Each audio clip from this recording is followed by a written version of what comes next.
Gelarnya itu yang punya gubernur diambil, kesejarahan ulama dari Muhammad bin Ali Al-Falai diambil, dijadiin satu untuk orang yang sama sekali tidak ada sosoknya. Kemudian mereka mengaku keturunan dari Muhammad Sahib Mirbat. Ini yang Sahib Mirbatnya nggak ada orang. Sahib Mirbat nanti bin Ali bin Alwi bin Muhammad bin Alwi bin Ubaid. Semuanya nggak ada orang yang sama sekali.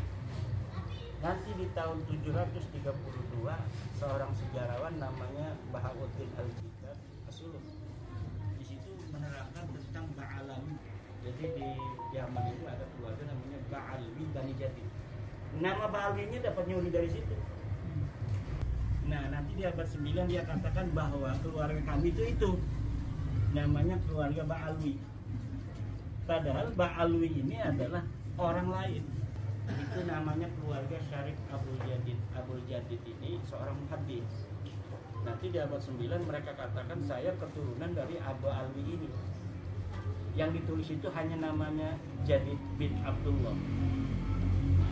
Nanti si Ba'alawi sekarang ini nih, Ba'alawi palsu, mengaku bahwa Jadid ini punya adik namanya Alwi. Jadi dia nyangkol dari situ tuh pertama tuh, main somot lah. Jadi sejarahnya itu hanya dapat mengut-mengut dari kesejarahan masa lalu yang ditulis oleh para ulama. Bagaimana saya bisa yakin bahwa itu dapat merampok semua? Kan hari ini mereka membuat kitab nasab namanya Samsul Dhahirah. Ketika dia mengaku bahwa Ali Qoli Qasam itu yang disebut dalam kitab suluk itu. Nah dalam kitab suluk itu diakui orang yang setiap salat at-tahiyatul mubarakatuh salawatun itu ketika assalamualaikum ayuhan nabi katanya dia mengulang-ulang yukarriru assalamu ala nabi ala apa hatta yaruddan nabi sallallahu alaihi wasallam sampai Nabi Muhammad menjawab katanya itulah leluhur kami namanya Ali Qoli Qasam karena di situ disebutnya Ali. Nah tetapi dia lupa kalau as-suluk itu menyebutkan dia punya anak siapa, punya anak paman siapa di situnya. Nah pas sekarangnya ini dalam kitab mereka itu beda dengan pengakuan apa yang ditulis oleh sejarawan itu. Misalnya dia punya anak namanya punya anak paman namanya Anu. Di sananya dalam kitab Samsul Dhahirah sekarang ini nggak ada. Jadi mereka itu tidak cermat dalam mencuri. Harusnya kalau mencuri itu yang hati-hati dong, dibaca yang benar gitu supaya nanti ketika diverifikasi semuanya benar. Kayak pakai muqaddam Muhammad bin Ali, di situ disebutin wa min baiti Abi Alwi Muhammad bin Ali, bahwa dari keluarga Abi Alwinya Bani Jadid itu ada yang namanya Muhammad bin Ali. Kata Hanif Alatas itu pakai muqaddam. Cuma sayang dia nggak baca selanjutnya bahwa di situ Muhammad bin Ali-nya disebut punya anak namanya Hasan. Nah sedangkan pakai muqaddam dalam kitab-kitab Alwi sekarang nggak punya anak namanya Hasan. Nah dari situlah cara-cara kita mengetahui kebohongan sejarah yang ditulis oleh mereka dengan mengakui sejarah yang ditulis oleh orang lain yang benar-benar terjadi pada saat itu, yaitu dengan baina maktubatin wa maktubatin ukhra wa baina kitabin wa kitabin akhar. Itu akan terbongkar karena tidak bisa orang berbohong tanpa ada cacat sama sekali kecuali Al-Quran. Kalau itu bukan Al-Quran pasti di situ la wajadu fi ikhtilafan katsira. Jadi ada kontradiksi, pasti ada kontradiksi. Dari kontradiksi itu kepalsuannya dapat terbongkar. Dan itu tingkat keyakinannya itu bisa fakta ilmiah, yaitu 100%. Makanya mereka nggak berani ketemu begini. Ayo kitabnya mana? Nggak bakal berani. Nah, fakta ilmiahnya jelas. Kalau nggak ada saksi mereka berani. Tapi kalau disaksikan oleh kiai, profesor, pakar-pakar peneliti nggak bakal berani karena nanti mereka yang akan menjustifikasi nasab palsu. Makanya maunya dia di Rabit Alawiyah. Kalau di Rabit Alawiyah tidak ada nanti yang menandatangani. Begitu. Nah, Kalau tadi tanya Yai Sultan, asalnya apa? Ya asalnya saya Muhibin. Asalnya saya Muhibin. Ini rumah yang biasa di ini kabit-kabit. Ini biasa kompas. Jadi kalau ada Habib dari Kediri ke Banten, ya dia nyari-nyari kibin kan. Siapa sih yang orang kira-kira gampang dibohongi, yang kelihatannya orangnya baik gitu. Itu udah ada jadwalnya, mereka kayak multi level marketing. Oh kalau di Tangerang ini yang blow-blow nih kata Matudin. Ya sering ke sini. Yang dari Jakarta mau ke Palembang, mampir dulu. Walaupun dari Pelaraja itu mengkol dulu 12 kilo ke sini. Kan 12 kilo ke sini. Enggak apa-apa, yang penting dapat tambahan. Dan dia itu nggak bakal mampir kepada orang yang bukan kibin, karena nggak bakal bisa diambil sesuatu.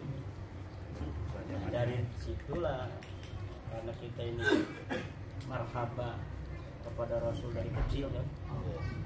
Jadi tujuannya kita menghormat kepada Nabi, mencintai Nabi.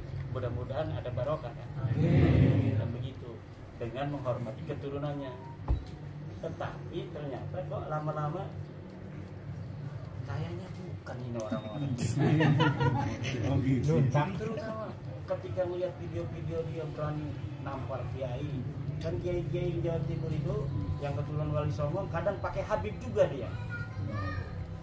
Ada yang pakai Habib, terutama di Madura. Tadi kiai keturunan Sunan Giri bisa pakai Habib, didatengin tuh sama Habib ke tempat diinjak. Itu tahun 2017-an begitu. Pas videonya saya ini bukan Sunan. Tapi belum yakin saya, ya belum ada keinginan meneliti. Tapi pas 2022 saya lihat Bahar di sidang, itu udah saya tuh yakinnya luar biasa. Ketika ada kiai dari Jawa Barat jadi saksi dia, coba katanya adzan bisa nggak? Adzan Allah Akbar, asyhadu an la ilaha illallah. Pas asyhadu anna Muhammad berhenti itu. Muhammad tuh kakek ente apa kakek aneh? Itu kan dengan bahasa yang sombong itu kan. Di dalam waktu dia mendapatkan apa namanya itu hal-hal yang jelek, akhlak yang buruk karena tindak pidana mukulin orang, di sidang dia oleh hakim yang sah yang diangkat negara, kemudian membawa nama Rasul untuk menyelamatkan diri dia dari kejahatan itu dengan menghina kiai itu dan dari Jawa Barat. Kiainya itu turunan Sunan Gunung Jati, sah sebagai seorang turunan Nabi kan. Lah dia yang ngomong begitu, cuma kiainya belum iya aja. Karena kiainya nggak tahu, kan kiai itu kan biasa begitu, walaupun punya nasab nggak membanggakan. Ya, karena ente yang ngaku ya udah itu cucu apa, ente cucunya bukan aneh kan. Itu saya mulailah. Bismillah. Yang pertama pun yang saya cari itu nasabnya Bahar. Kedua nasabnya Rizik. Udah dua aja, saya nggak mikir-mikir Balawi lain dulu dalam otak. Saya teliti dari bawah. Bahar bin Ali apa siapa? Pas sudah, aduh lama kalau cara begini. Mencari dalil dari bawah ke atas itu lama. Saya cari dalilnya rubah dari atas ke bawah. Cari dalil Nabi Muhammad punya anak nama Siti Fatimah. Cari hadis ada. Laukanat Fatimah tuh bintu Rasulullah sallallahu alaihi wasallam. Ya itu kan dalil kan. Dalilnya wahyu berdasarkan hadis Rasulullah Muhammad SAW. Kemudian Sayyidatuna Fatimah punya anak Husain. Ada nggak dalil? Oh banyak. Ada hadis-hadis. Kemudian terus sampai Ahmad bin Isa Soheh. Kitab-kitab nasab sudah saya kumpul. Pas giliran dari Ahmad bin Isa punya anak Ubed nggak ada, mentok. Saya puyeng juga. Ini baru 11 nama udah mentok begini. Saya cari-cari kitab-kitab yang lain, mudah-mudahan ada. Ya kalau nyambung ya enggak apa-apa. Nanti kita akan nasihati dari cara lain kan begitu. Tapi ternyata baru 11 udah ketahuan bahwa ini nasab palsu. dari kitab Siri Silsilatul Alawiyah Tahdhibul Ansab Muntaqilatul Talibiyah Al-Masdi dengan sejarah mubarakah. Udah nyata ini nasab-nasab. Mulai saya tulis kesimpulan itu. Saya taruh di webnya pondok. Dibaca oleh Dr. Syafiq Hasim PPL. Ketemu di Bali. Ya saya angkat ya nanti itu tulisan. Ya kalau berani silakan aja. Diangkat pertama Dr. Syafiq Hasim. 6 Mei atau apa itu? 6 November.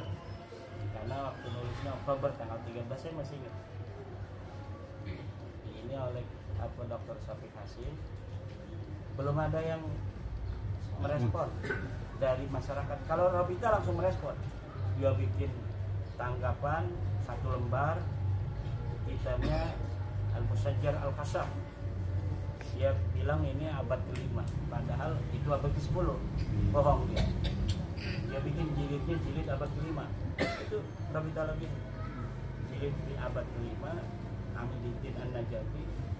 Saya cari itu dari kitab-kitab Tarajib, ternyata dia abad ke-10. Yang kedua Abnaul Imam, yang katanya karya Abdul Muammar Yahya, Toba 473. Saya cari Abdul Muammar ini memang keturunan Nabi dan dia nasabah, tapi dia nggak punya kitab namanya Abnaul Imam. Saya periksa kitab Abnaul Imamnya itu, ternyata baru dicetak tahun-tahun ini dan tidak ada manuskripnya, jadi sengaja ditulis saja. Luar biasa.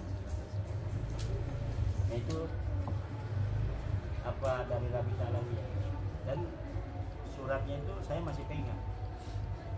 Surat jawaban itu hanya 2 hari dari ketika Dr. Syafiq Hasim mengangkat itu di YouTube. Kemudian ketika Gus Fuad Pleret itu dipersekusi, baru di situ naik tuh. Jadi harus ada korban dulu. Korbannya Gus Fuad dipersekusi. Gus Fuad dipersekusi baru viral. Karena Gus Fuadnya kemudian nyari-nyari tulisan saya itu diviralkan. Dia kan punya teman-teman YouTube-nya ada 4 orang. Dan 4 YouTube ini kemudian yang ngangkat. Yang lainnya sekarang udah 500 YouTube orang yang nggak dikenal. Jadi masing-masing itu mereka hanya karena keinginan berjuang aja.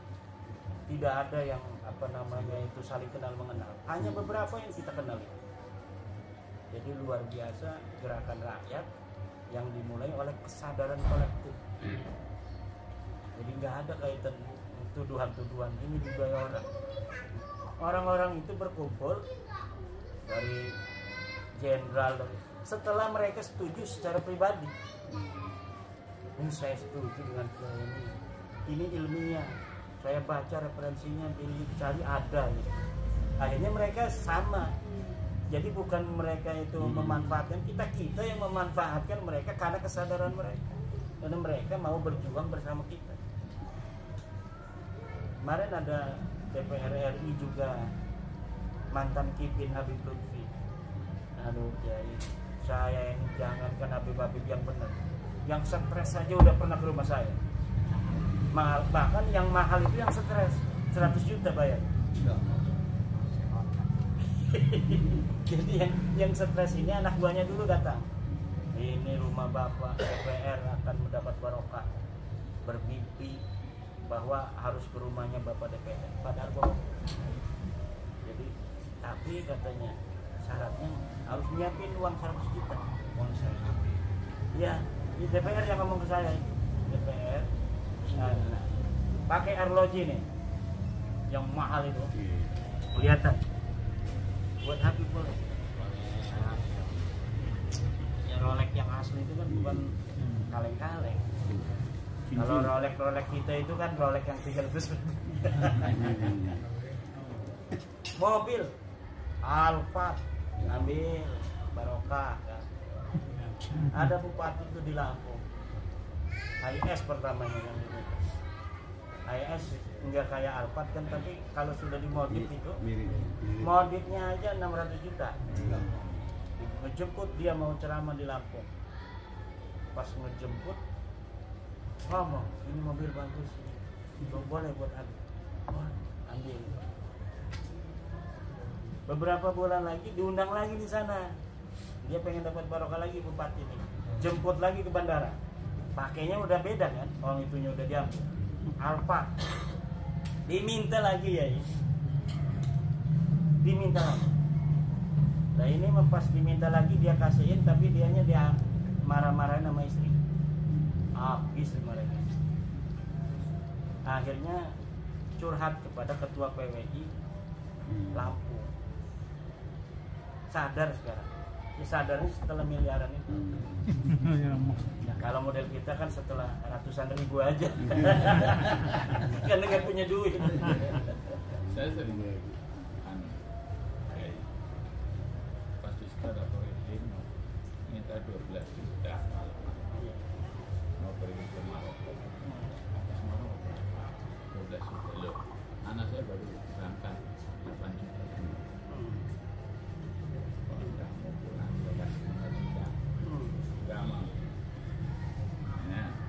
Udah minta nomor ini. Yang ngasih nomor ini, ya kita hari Senin. Kapan ya kok masih kosong? Saya jawab, hanya minta nomor ini.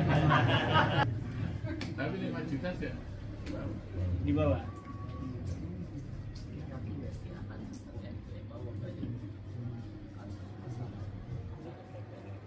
Kita udah nyiapin dari kubu sana kan yang katakan kita yang tahu.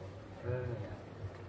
Kita udah siapkan, udah dijadwalkan tanggal 1 Mei waktu 6 Mei atau 1 Mei. Surya katanya mau bakso masail khusus kiai dengan Surya. Siap kiai, siap. Kata saya kan. Surya itu. 2 hari sebelumnya diminta dulu sama Kiai Mahbub ketua LBR. Coba kiai ininya materi kiai kirimin ke saya. Kirimin sama saya. Pas dibahas tuh sama Surya, nggak bakal kejawab ya gitu. Nggak bisa, nggak berani, akhirnya nggak jadi.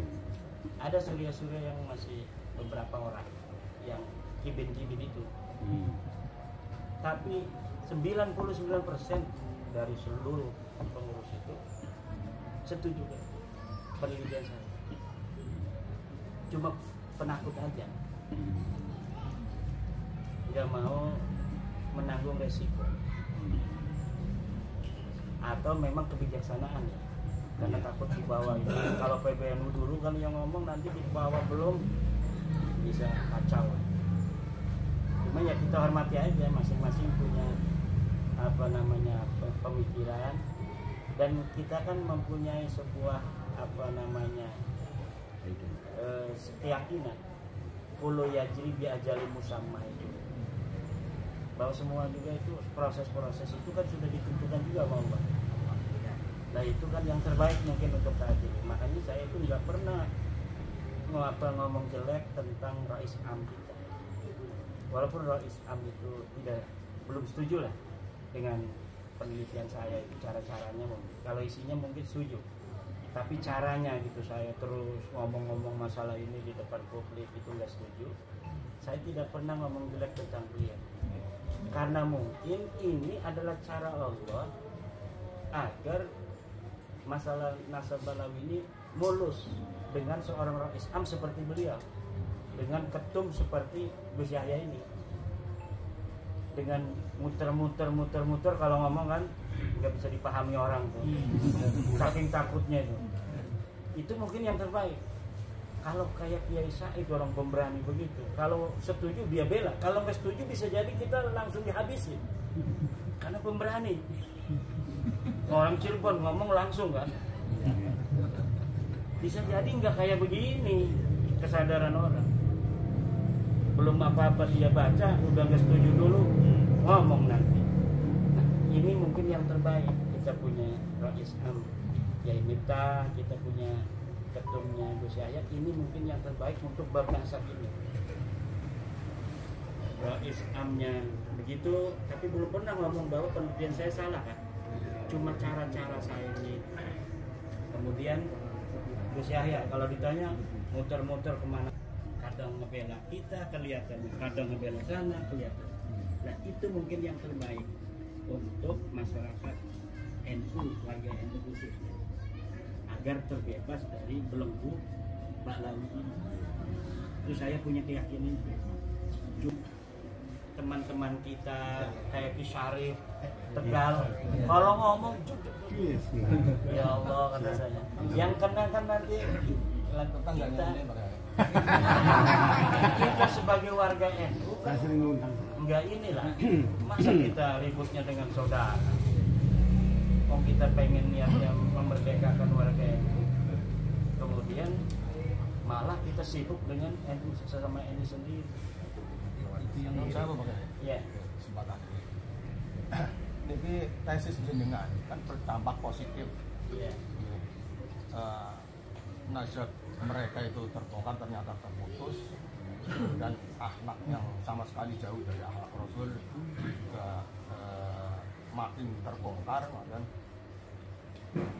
politiknya juga akan ke khilafah. Langkah-langkah mereka pemalsuan sejarah nasional, sejarah NU, pemalsuan makam, ini jelas ada misi tertentu yang mesti itu ke depan. Kalau tidak nek mboten wonten tesis jenengan, ini kula khawatir niku sekian puluh tahun ke depan Indonesia mungkin bubar. Wonten. Wong nek ngaten mawon niku kan berani mengajak perang. Iya. Iki ngatasi jumlah pira berani perang dengan Nusantara. Jangan di Nusantara, orang Tegal aja beres itu. Pertanyaan kula ki, sing kula masih ganjal. Kula niki nggih alhamdulillah masuk. Saya ya. Nggih niku arane berarti pengurus PWI lah. Tingkat kecamatan. Masyaallah. Di mana-mana Tegal itu mulai terbuka pelantikan PWI. Bahkan Sewu harlah PWI tahun depan Sabtu tadi undang-undang daerah Tegal Timur tentang bencana. Mungkin makanya saya rawuh gitu. Nanti nyenengaken warga Nahdien sing pun terbuka. Nahdien masih banyak yang belum terbuka yang masuk barisan panjenengan. Nah, yang saya ganjal ngatane pemerintah sing ngatasi uripe mangane sing negara terancam oleh mereka. Kok diam-diam saja ini aslinya itu langkah jenengan bela apa boten? Nek Dudung Abdul Rahman jenderal itu nggih. Itu atas nama pribadi dulu. Negara itu kan punya standar ininya, standar operasionalnya, SOP. Jadi kalau dalam takaran mereka itu belum terlalu berbahaya, betul, ya mereka persilahkan kepada masyarakat aja. Jadi ini menurut negara ini belum sampai derajat berbahaya. Dan tadi kalau kata Haji ngomong pemerintah kalau nggak ada tesis saya 20 tahun lagi hancur, 50 tahun belum tentu juga. Kalau nggak ada tesis saya kita aman-aman aja kan, nggak merasa apa-apa kan, seneng aja jadi budak kan, baru hidup pagi di meja kan seneng aja kan kita. Bahkan adanya tesis saya itu yang bikin itu ada yang sampai nangis ke saya. Tapi nanti kemudian kan politik mereka itu kan sukses, dan sudah punya imam besar. Iya, tapi kitanya seneng aja kalau nggak ngerti, nggak paham. Berarti selama ini nggak dulu pernah saya ikut namanya Densus 26 Mas Samar. Dulu pernah Mas Samar mengatakan Densus 26 termasuk di antara narasumber itu kayak As'ad Said Ali. Ya. As'ad Said Ali yang menjadi intelijen BIN. Di antara yang disampaikan oleh As'ad Said Ali dari BIN itu mengatakan 2030 itu yang pertama dihancurkan adalah NU. Itu dari BIN. setelah NU 2030, 2045 itu adalah Indonesia. Nah, apa kira-kira mungkin dari apa yang terjadi sekarang mereka sudah menguasai hidup kayak ini, itu masuk bagian daripada mereka, strategi mereka. Kalau kita lihat itu kayaknya para Habib itu hanya seperti pemain sandiwara. Ada figuran, ada peran keras, peran lemah lembut, ya, peran dawir dan lain sebagainya. Itu kalau dari kemarin waktu ikut Densus 2 nanti Asad Ali menyampaikan seperti itu. Ya biasa gitu kan intelijen, tahu lah data-data. Kalau kita makan cara pandangnya dari bawah ke atas, kalau beliau kan udah dari atas ke bawah. Jadi kita juga pernah ketemu dengan Asad Ali setelah Bab Nasab. Ya beliau sama juga, cuma kan itu levelnya level informasi intelijen itu tidak sama dengan informasi biasa. Jadi informasi yang sandi begitu, yang tahu juga hanya orang-orang tertentu. Bisa saja begitu. Tapi yang jelas usaha-usaha mereka itu dari merubah sejarah, bikin makam palsu, itu adalah untuk menguasai masa depan. Kayak kucing, macan itu untuk membuat tanda-tanda itu dengan kencing kan. Ini kekuasaan kita. Jadi bikin artefak dulu dia. Untuk orang mengetahui bahwa ini kekuasaan saya, itu buktinya ada kencing saya di sini. Nah, bikin makam itu begitu juga. Kita ini di Tegal lebih dulu. Buktinya makam-makam keramat semuanya bin Yahya, bin Syihab, bin Asegaf. Kalau Kiai Subhan itu nggak ada makamnya keramat dia leluhurnya di sini. Ada begitu nantinya. Nah sekarang dengan adanya nama kota dijadikan sebagai haul, itu sudah secara ilmu klandestin, itu cara untuk mengakuisisi dan menyihir masyarakat di tempat itu. Habib Banu Haul Tegal, oh berarti ini pemimpinnya orang Tegal itu ulamanya ini. Untung sekarang ini kita udah pada sadar. Jadi mereka, kalau orangnya sadar kan ini Haul Solo, misalnya masih mereka nggak malu kan, masih aja tuh Haul Solo. Tapi masyarakatnya udah sadar. Itu lama-lama juga ditinggalin. Sejarahnya jadi sejarah mereka keramat-keramat anu palsu semua. Hafal hadis sekian juta palsu. Saya berani memasukkan itu Malang katanya hafal hadis sekian juta palsu. Saya teliti sanadnya dari mana hadisnya. Hadis itu yang taju ila sanad. Mak mondoknya di mana enggak ada. Dia ketemu musnidud dunianya sama siapa enggak ada. Malah yang enggak ngaku-ngaku musnid yang udah pernah ketemu musnid. Saya ketemu dengan kiai yang nggak kelihatan kiai, ternyata dia dapat sanad seluruh kitab hadis dari Syekh Yasin Padang. Sementara orang yang tidak pernah ketemu dengan musnid dunia, baik Al-Ghumari kalau dia agak tua dulu masanya, maupun Syekh Yasin Padang, maupun yang kemarin baru meninggal di Mesir, Syekh Muhammad bin Ibrahim bin Abdul Ba'is Al-Qahtani baru meninggal, itu musnid dunia. Yang di Mekah. Nah, dia nggak pernah mondok hadis itu, tapi kemudian disebut Al-Imam Al-Muhaddis. Ini kesenangan mereka itu. Nah, sekarang saya sudah menemukan 12 kitab Balawi yang menulis sejarah Indonesia tentang masuknya Islam di Indonesia. Semuanya keluarga mereka. Kitab-kitabnya nggak beredar di Indonesia, tapi beredar di luar negeri. Jadi orang luar negeri itu mengetahui sejarah masuk Islam Indonesia itu dari Balawi, bahwa yang nyebar itu Balawi. Ya Allah. Jadi benar-benar Wali Songo dan sebelumnya itu akan menghilangkan dari itu peran-peran penyebaran agama Islam di Indonesia. Hebat gitu. Kok saya kadang-kadang nanya ya, kok Allah membiarkan? Kok Allah membiarkan? bahkan di antara mereka berpuluh-puluh tahun masih kelihatan mulia. Ternyata memang Allah itu sifat Rahman Rahim, kasih sayang, istidrojnya itu kadang lama. Makanya mereka merasa benar. Tapi orang Jawa begini, Iya, bercik-cik ala ketara. cinta titik ala ketara.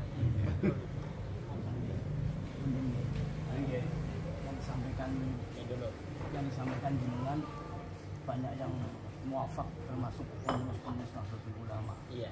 Tapi yang sekarang kenyataan dengan kami ketemu dengan jenengan, jadi sedikit paham karena saya ini masih di antara dua jalan. Kalau ketemu Kiai Subhan pasti mengatakan saya mau kiping ya, mau kiping. Biar wajahnya kelihatan ya. Wajahnya udah kepikir. Tapi kalau ketemu dengan para habaib, Imadiyah teka. Nah, manzila benan manzilatan.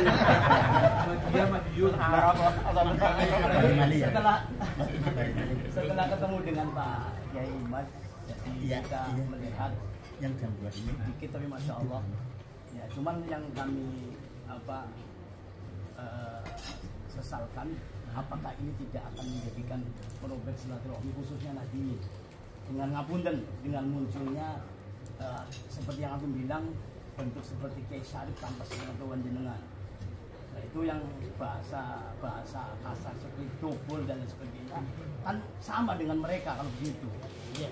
Nah, ini mungkin ini yang menjadi mohon kepada Pak Kiai biar tidak muncul 1000 Syarif lagi. Cukuplah Syarif Tegal saja.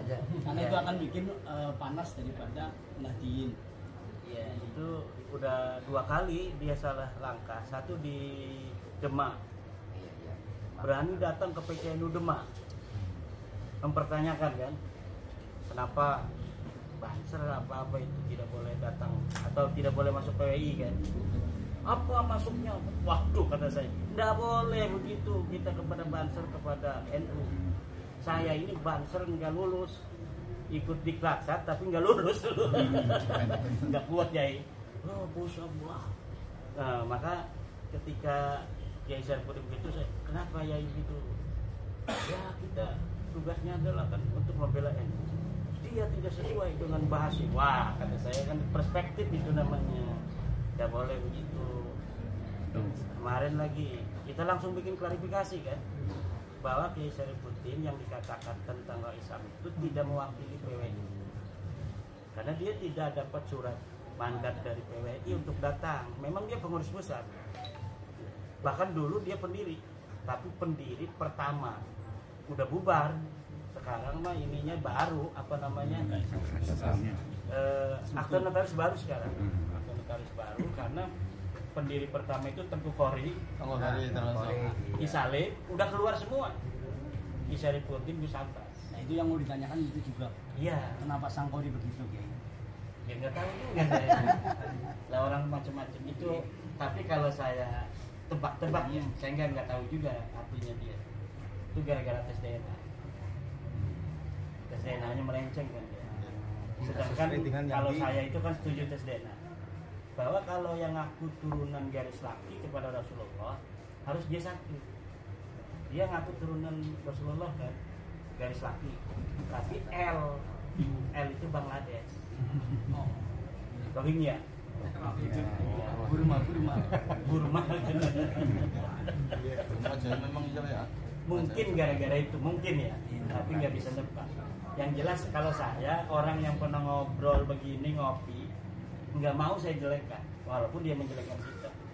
Termasuk Kiai Qurtubi itu yang ngomong alif kadal, lah nggak mau saya seperti dia. Kenapa? Pernah ngobrol begini, pernah datang ke rumah saya. Gitu. Jadi walaupun kita berbeda, tapi kalau kita pernah dulu, mungkin kan ada manfaat yang kita ambil dari dia. Mungkin kopinya, mungkin airnya. Nah, Allah itu paling benci orang yang tidak tahu terima kasih.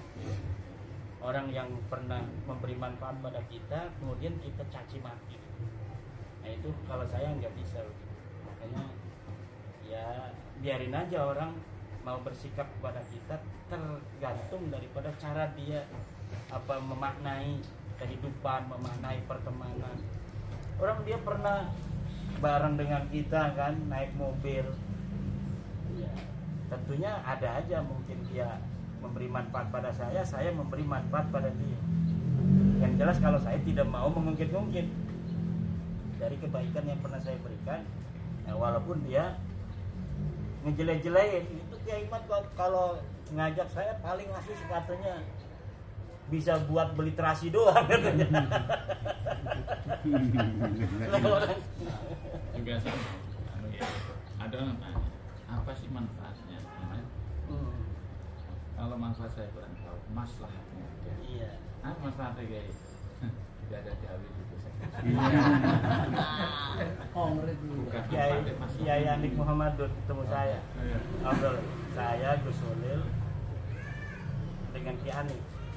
Kiai, semenjak tesis Kiai itu gak ada yang main-main ke rumah saya, Habib Kiai Anik. Tapi untuk ngomong gak berani itu Kiai sepuh itu. Tapi kalau mengenai manfaatnya, maslahatnya itu kayak kata Yai Yusufan, ya memang Kiai itu yang paling pertama. Sini masih ada satu Kiai itu yang sering didatangin Habib itu yang tidak memberikan pendapat dia. Jadi ada satu Habib di kampung sebelah itu, kalau datang itu dia mampir ke 5 kiai. Biasanya dia minta satu kambing itu.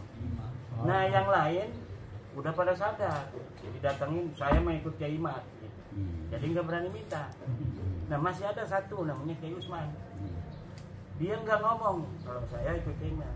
Jadi akhirnya biasanya dia satu kambing, karena 5 sekarang dia semua 5 Luas borong. Jadi temannya datang ke saya, Kiai kasihan itu Kiai Usman, kenapa? Biasanya cuma satu dimintanya, karena dia nggak terus terang, nggak enak katanya ngomongnya sama orang yang udah kenal kan, nggak enak. Jadi dia nggak ngomong kalau udah nggak percaya. Jadi dia dimintanya sekarang 5. Biasanya cuma satu, karena sekampung itu ada 5 kiai. Tuh kasih. Ya kenal saya orangnya, yang lapornya kenal, dia ini juga kenal.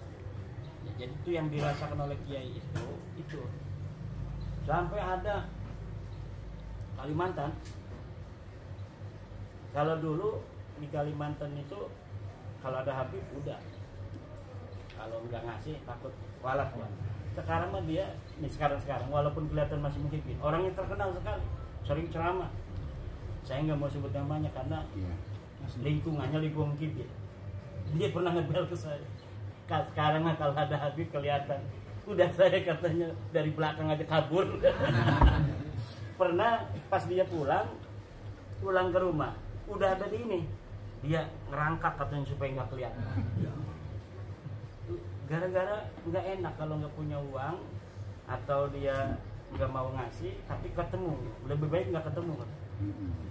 Nah kalau kita mana yang udah berani, dia boleh datang, tapi kita ngomong, ente bukan cucu Nabi, gitu aja.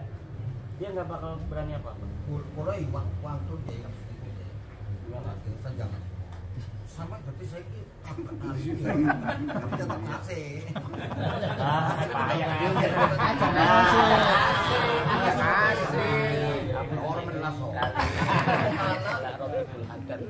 yang jadi senjata mereka. Ulama kita dulu Mbak Hasyim, Mbak Khalil tetap itu nggak mempermasalahkan, mengamalkan pemberatan. Mana datanya gitu Mbak Hasyim itu yang Mbak Khalil ini dari manusia bertanya memberikan ijazah kepada Mbak Khalil Karim Perhatian.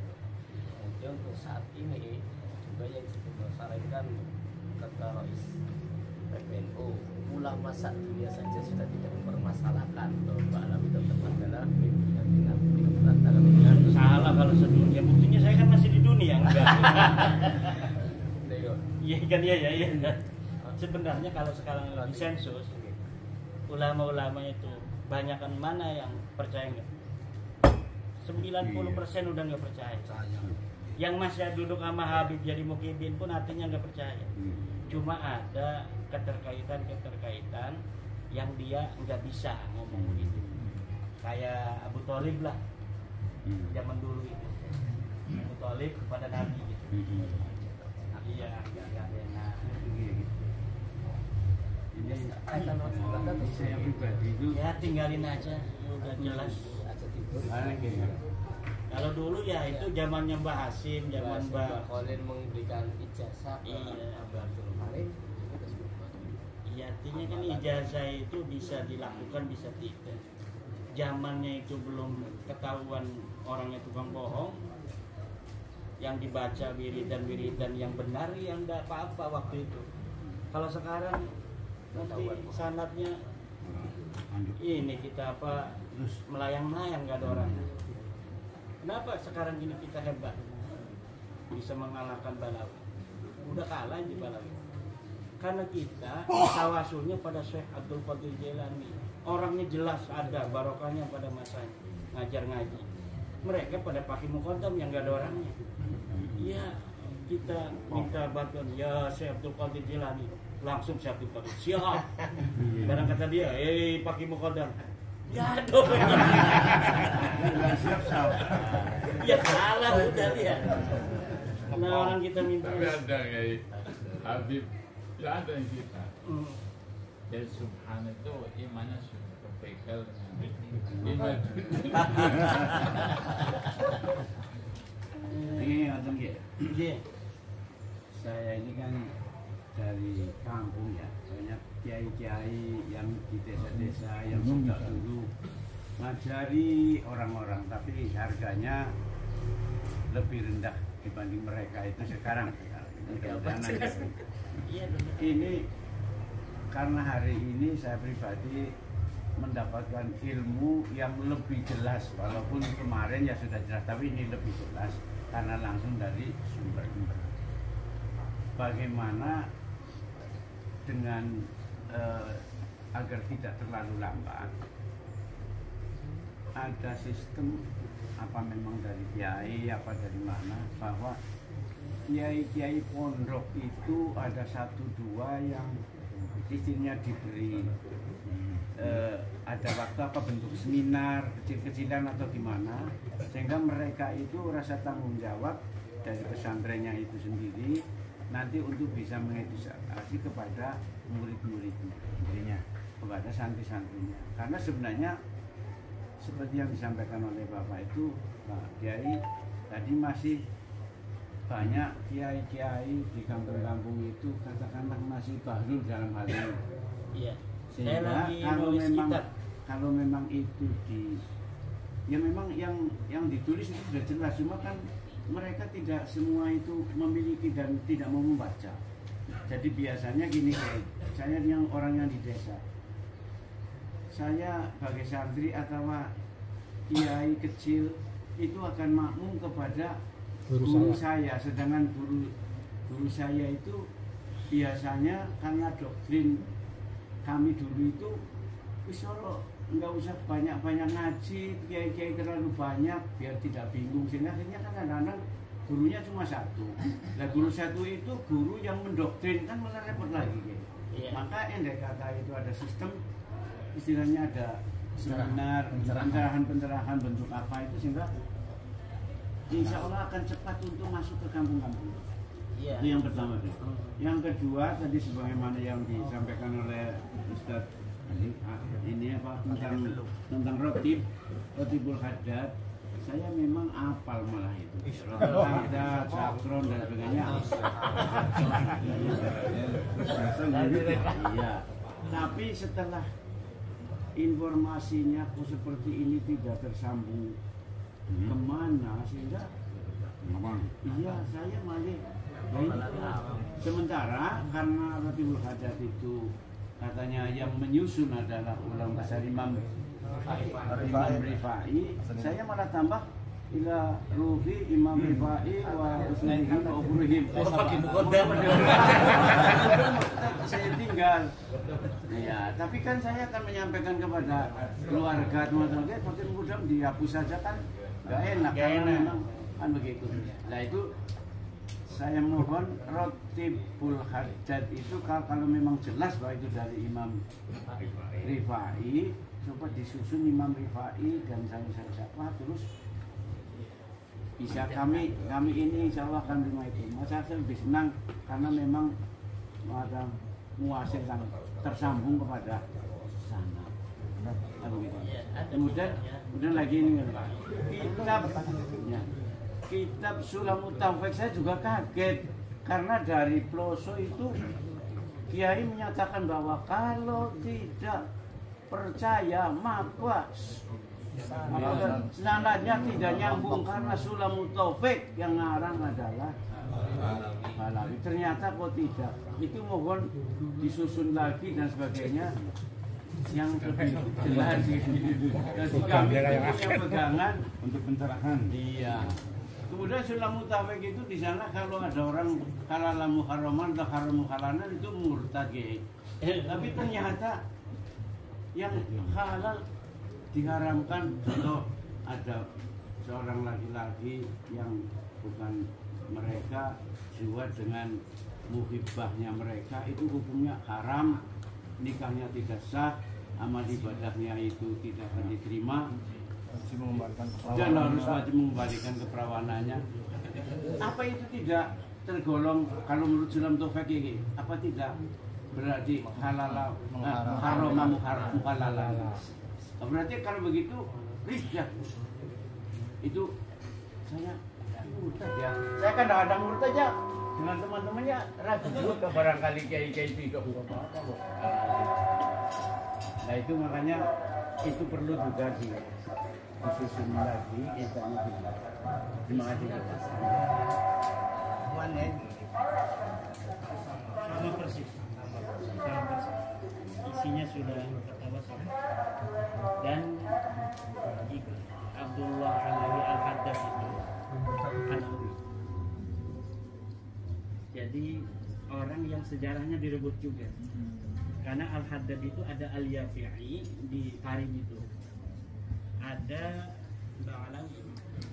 Kebiasaan dari mereka yang suka ngambil-ngambil sejarah orang itu menjadi saya ragu kalau itu Ba'alawi. Karena ada Haddad Al-Yafi'i, ada Haddad Ba'alawi. Cuma yang bagus-bagus biasanya mereka ambil. Akhirnya sejarahnya kemudian dibalikan. Karena kalau Haddad Ba'alawi itu dalam buku-buku Ba'alawi disebutkan dia sejak bayi buta. Nah, orang yang buta sejak bayi itu apakah bisa dia ngarang kitab? Ngarang kitab kan perlu menulis. Apakah hanya mendikte gitu dia mengarang kitab? Jadi agak kurang masuk kalau misalnya itu. Cuma saya belum dapat sebuah fakta ilmiah melalui kitab. Tapi saya udah telusuri hanya bahwa yang saya dapatkan baru bahwa Al-Haddad itu ada 3. Yang satu Al-Yafi'i yang di Tarim itu dengan Al-Ba'alawi, yang satu lagi di Son'a. Al-Haddad yang biasa bukan dari klan-klan yang ada di Tarim. Tapi saya ngelihat dari kitab Risalatul Mu'awanah itu tidak ada la yusamu minhu at-ta'ali 'alal ghaib. Jadi tidak dicium ada kesombongan dalam kitab Risalatul Mu'awanah. Beda dengan kitabnya Abdurrahman Al-Masyur, kitab yang sering dijadiin Basul Masail itu, Bugiyatul Musarsidin. Memang dari awal bagus, tapi di ujungnya itu meninggikan Ba'alawi di atas semua ulama. Haram menikah dengan para orang-orang syarifah itu adanya di situ. Kemudian diambil oleh Utsman bin Yahya dan difatwakan di Indonesia oleh Utsman bin Yahya. Nah, tapi kalau di Risalatul Mu'awanah, satunya lagi An-Nasaihud Diniyah, ada lagi apa itu tidak tercium aroma kesombongan. Itu kitabnya Abdullah Al-Haddad. Nah, maka saya curiga bahwa dia bukan Ba'alawi. Dan dia memanggil Ba'alawi ikhwatuna Ba'alawi. Ikhwanuna Ba'alawi. Nah, kalau ikhwanuna berarti bukan daripada keluarga. Tapi saya memerlukan bukti eksternal dari keterangan ulama lain yang menyebutkan pengarang kitab Risalatul Mu'awanah ini bukan Ba'alawi. Kenapa? Karena kitab-kitab Ba'alawi asli itu semuanya ada kesombongan, semuanya menghina orang di alam. Tapi kitabnya Al-Haddad ini tidak. saya curiga. Ada kitabnya muridnya Al-Haddad, Tasbitul Fuad. Dalamnya itu semuanya nggak beres. Dalamnya itu adalah cerita-cerita halu dan sebagainya. Kalau ini kitab yang sekarang di pondok itu ada di Sartul Ma'ana, semuanya bagus. Kitab-kitab Balawi walaupun di depannya bagus, ujungnya itu pasti meninggikan keluarganya. Itu ciri daripada kitab-kitab Balawi. Semuanya, Al-Masra'ur Rawi, Gurarul Baha'ud Dawi, kitab Al-Juz'ul Latif Abdullah Ali Idrus, kitab Sarhul Ainiyah, semuanya hanya menerangkan kehebatan keluarga yang orangnya fiktif itu. Yang orangnya fiktif, misalnya saya nih, pengen diaku sebagai turunan Hamengkubuwono. Bikin nama-nama kita hafal 3 sampai kakek. Sananya itu kita bikin nama-nama sampai Hamengkubuwono. Hanya nama-nama saja. Ketika diverifikasi di Jogja ternyata nggak ada, Hamengkubuwono II tidak punya anak namanya Samlawi. Oh ada dalam data saya. Saya bikin bukunya. Hamengkubuwono misalnya hidup tahun 1500 atau 1700. Saya bikin kitab karya Pangeran Segoro Ireng tahun 1700. Ini buktinya.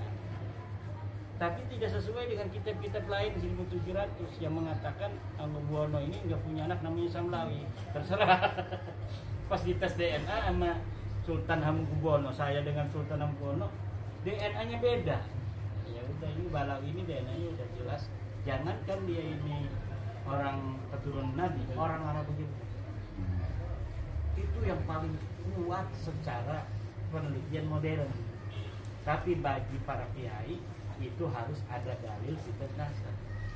Tapi kalau orang-orang intelektual itu, dia cukup tes DNA itu. Kalau kita mah namanya orang santri, mana dalilnya? Gak cukup tes DNA. Gitu.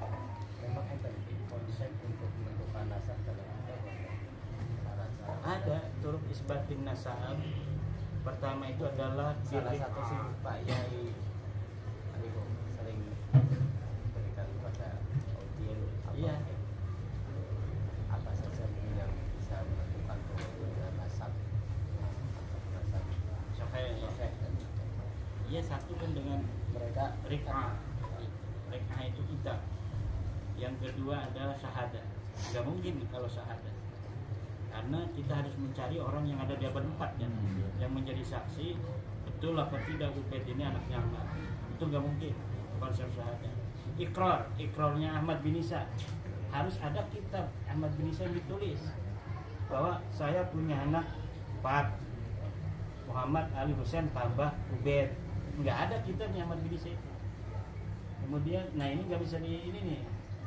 Turut isbatin nasab yang ketiga ini yaitu syahadah tidak bisa, ikrar juga tidak bisa.